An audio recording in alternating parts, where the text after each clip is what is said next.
This episode of Pretty Dece is brought to you by the Inglorious Bards podcast. The Inglorious Bards are back with Season 2, and it's about to get awesome. I do not want to alarm you, but we have two additional friends who will be stepping out now. Oh my God! She shoots them all! Join the not-so-epic adventures of the Inglorious Bards podcast. It's not designed for this! Disengage! Have you ever done this kind of stuff before? More action, more adventure, more high-stakes drama. I knew it. A cronut. This is going to get weird. I'm so into this. Come join the adventures of the Inglorious Bards, the best damn role-playing this side of the galaxy. Pretty Dece, here we go. Facebook.com/Pretty Dece Show. It's time to geek out with Josh, your host. What's up, everybody? I'm Josh Meek, the Uber Geek. Welcome to Pretty Dece, the short show about movies, comics, games, and all the pop culture in between. And today we are definitely talking about gaming because we are talking about Gen Con, which is the best 4 days in gaming. If you don't know, Gen Con is a massive tabletop and board game convention that happens in Indianapolis, Indiana. And I'm lucky enough to be local and to be able to travel a very short distance to go to this a very awesome con that people come from all across the country, all across the world to attend. So very lucky to have Gen Con literally in my backyard. So I want to talk through my Gen Con experience. And Gen Con, as I said, is kind of unlike any other convention because it's incredibly massive. There are like 18,000 different events that run throughout the course of the weekend. Literally at every hour of the day, 24 hours a day, there is something going on at Gen Con that you can go and do and participate in and see and play. It is mind-boggling. So everyone's experience at Gen Con is going to be a little bit different. So I want to kind of walk you through mine. Later on in the week, we'll talk about one or two of the things that I bought at Gen Con that I really like. We'll do kind of a review of those games. But we're just going to kind of talk through now the things that I did while I was at Gen Con. And when you first get to Gen Con, especially if you're going on like Saturday, which is the busiest day, it is just a mass of humanity. There are people sitting in every nook and cranny of the convention center, playing games, talking, dressing up. It is wild. And kind of finding your way around can be kind of hard and figuring out where to go and what to do. This year, we kind of planned out events that we wanted to attend instead of just shopping in the dealer's hall. We spent the majority of our time in the games space and playing various games, and that was a lot of fun. That really kind of gave us a whole new angle on Gen Con that we really hadn't done as much of in years past. That was kind of our main focus this year. So when the convention started on Thursday, our very first event was a quantum werewolf event. Now, you might be familiar with the game of werewolf. It is a kind of a social party deception game where it's played with a large number of people, typically like 5 to 12, and some number of people are werewolves, the rest of the people are humans, and you don't know who the werewolves are. And the whole point of the game is sort of through discussion and through various roles like the seer who can see another user's actual role. You kind of track down who the werewolves are, and you vote for who to kill every night. You try not to kill the humans. The werewolves try not to get killed and try to put the suspicion on other people. And it becomes this really fun game where you can't trust your friends, and it becomes this kind of talking, arguing, fun little game. You've probably played Werewolf or some variation of it, like Mafia, maybe with your friends at home. So Quantum Werewolf is that. It is a game of werewolf, except all of the roles are not determined at the start of the game. Instead, they're in a state of quantum uncertainty. So at any given time, each player's character just has a certain probability of having each of the roles. So every night, each character who could still potentially be the seer gets a seer vision, gets to check someone else's role, and multiple characters who all have the potential to be a werewolf get to make a werewolf attack. Now, things get really tricky when things change in the game. So actions that you take in the game, things like checking someone's role or killing off a player, affect all of the quantum uncertainty, affect all of the other possible universes that are happening in this game. And some of those universes, some of those probabilities, those models collapse. So when you take an action in the game that makes one of those universes no longer be possible, it's now gone. So it goes through this kind of a quantum collapse. And eventually, as all of the universes collapse as they are no longer possible, you zero in on playing a regular game of werewolf that is no longer in a state of quantum uncertainty. So if that made zero sense to you, don't worry. It kind of makes zero sense as well when you're playing it. It's a game that an action happens, someone dies, and then you all sit around discussing it, and you don't know really what information to glean, and you don't know how it helps you. You don't know what to say, and eventually things start to kind of soak in. You start to realize what it means when you are killing someone, and what it means when you come back and you have a health percentage. It means that is the essentially the universes where you are still alive, and you can tell how many people targeted you by how low your health is, because you didn't die in every possible universe, and your health, of course, wouldn't go down if you were the werewolf, and you don't know if you're the werewolf because you're not the werewolf in every possible universe.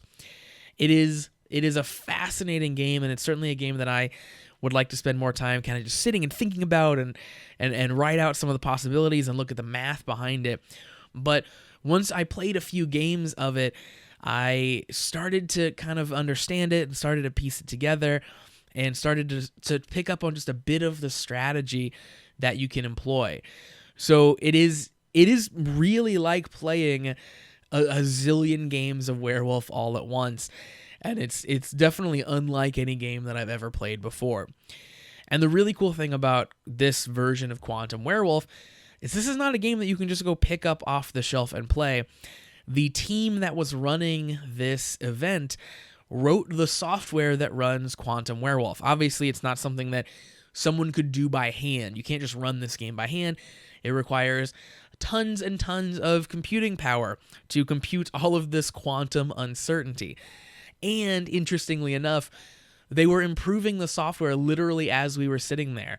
They changed how the app that you passed around on the phone worked just slightly, and pushed a new version to all of their phones while we were there. They were doing some live coding. So really, really fun to get to play this very unique game that only exists in their little playgroup. So that's just one of the many kind of weird, crazy things that you can do at Gen Con. After Quantum Werewolf, we had a headache, of course, because the game was so complicated. We went on and we played in a Keyforge sealed event. Now, Keyforge is a game that's made by Fantasy Flight Games, and we've talked about it in the past on Pretty Dece here. It is a card game, very similar to like Magic the Gathering. However, all of the decks are unique. So you buy a deck at a time instead of a card at a time, or instead of a pack of cards at a time. And you can't adjust the deck after you get it. If you were to take a card out, it has a unique back that's only going to match the cards in that deck. So it's not really a collectible card game, it is a unique deck game. And that makes it pretty interesting, and it lets you do things like this sealed event, where you buy 3 decks to buy into the event, and then whenever you lose with a deck, it gets eliminated. So it's kind of like Survivor with Keyforge decks.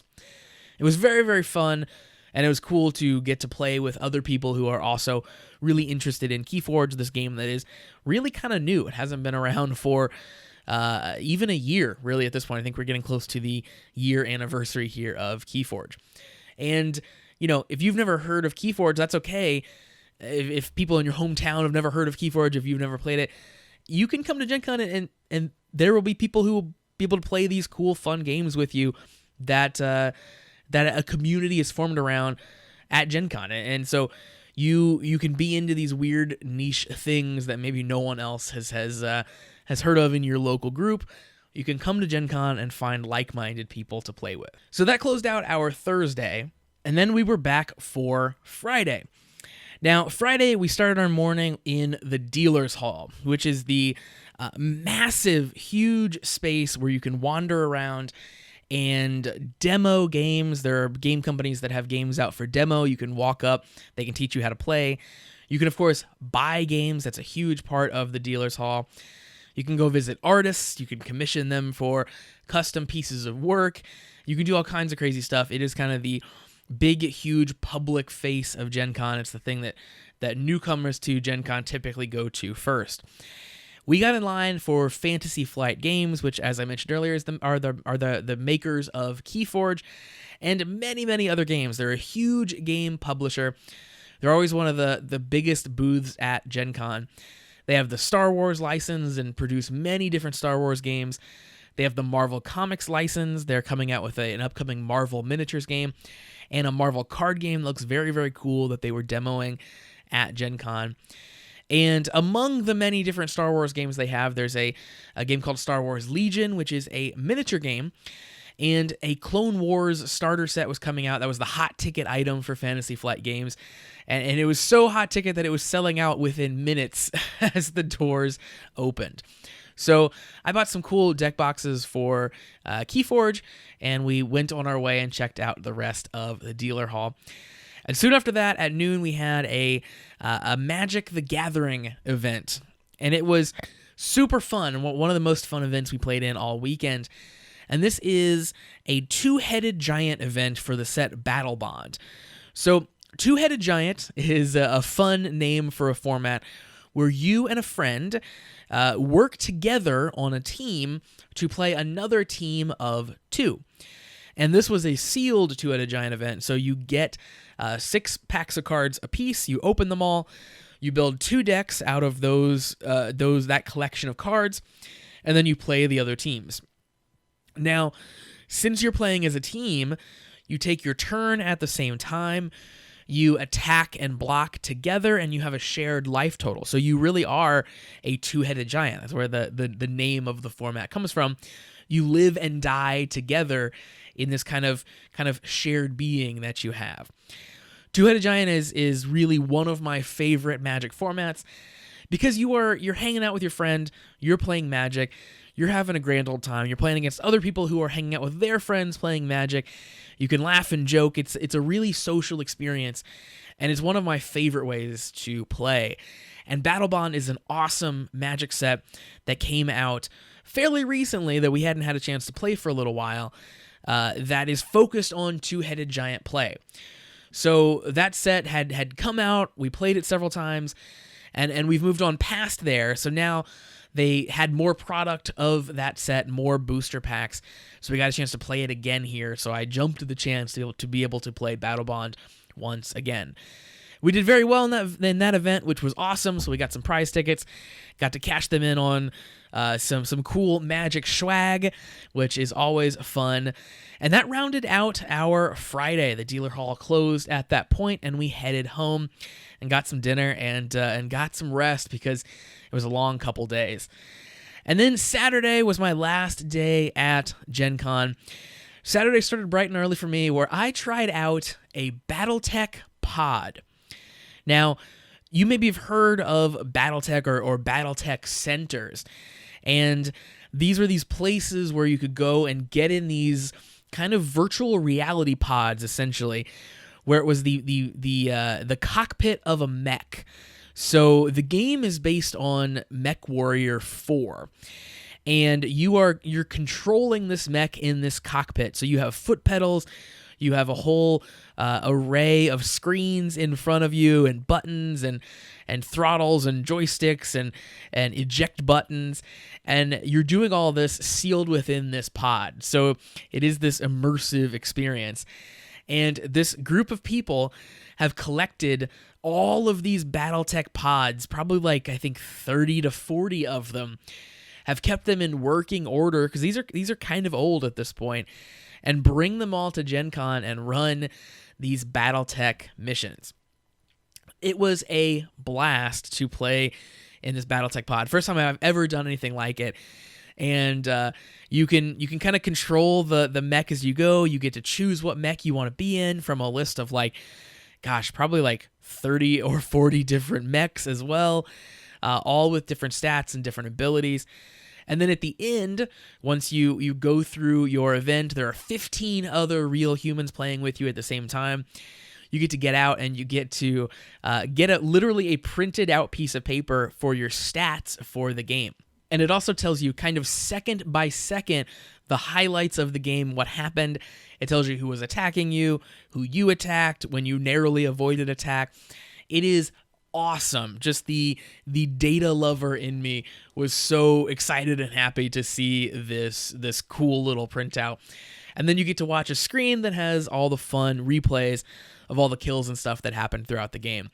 So these BattleTech pods are a blast, and they're definitely something that next year at Gen Con I'm going to be heading straight for and play multiple times, because I only had time to do it once for a single mission for this Gen Con, but it was so much fun. I can't wait to do more of it. So I did get a little bit of video of the BattleTech pods that you might see later on in a video that gets uploaded of just a quick Gen Con walkthrough. After that, on Saturday, I jumped into another Magic event. Magic is one of my favorite things to do at Gen Con. This time, it was another sealed event, this time featuring Core 2020, the newest Magic set, the newest Core set that's out. This one was pretty fun, had a nice group of people playing with us, and I got some pretty cool cards in the packs that I opened, so definitely win-win there. Then I kind of just did some general walking around the convention. As I said, I filmed some video that you might see later on in a video that I upload. And then I got to see kind of my last thing to close out Saturday for me, the cosplay parade. Because as with any convention, one of the big things that happens during a convention is people show up in costume for their favorite characters. And Gen Con is not exempt from that. There are tons and tons of cosplayers at Gen Con. And one of the highlights of Gen Con on Saturday is they line everyone up and do this big, huge parade throughout the entire convention. And it lasts over 15 minutes. There are hundreds and hundreds of people in costume as they go through. I filmed the entire thing, got everyone on video, so I'll definitely upload that to the YouTube channel. And it was awesome seeing everyone's creativity, everyone's awesome, hilarious costume ideas that they came up with. Everyone from, a baby, a literal baby in a Stay Puft Marshmallow Man costume, with her parents who were dressed up like Ghostbusters, to someone who is elderly dressed up like Stan Lee. Like all ages, everyone was dressed up in really, really cool costumes. So that rounded out my Gen Con. That was the end of my Gen Con experience. The con continued on through Sunday, but at this point I was completely tuckered out, exhausted from my 3 days of convention, and headed on home. But nonetheless, I'm still really excited for next year, and really excited to play in even more events next year. That is really kind of the heart of Gen Con. Try out even more weird, crazy games like Quantum Werewolf. Play even more Magic events, especially in formats like two-headed giant formats that you can't play everywhere, that are kind of really unique to Gen Con. And excited just to kind of wander around and meet people and absorb the entire con experience. So that's going to do it for Pretty Dece for today. Thanks very much for joining me to talk about Gen Con and talk about my whole experience at Gen Con. It was definitely a blast. If you were at Gen Con, I would love to hear what you got up to. What games did you play? What events did you do? What did you see? What was your favorite part? Hit me up on social media. You can find me on Facebook, Twitter, and Instagram at Pretty Dece Show. You can also check out all of my past episodes. They're on the website, prettydeceshow.com, and of course the YouTube channel, where the Gen Con videos will be posted. You can find that at youtube.com/prettydece.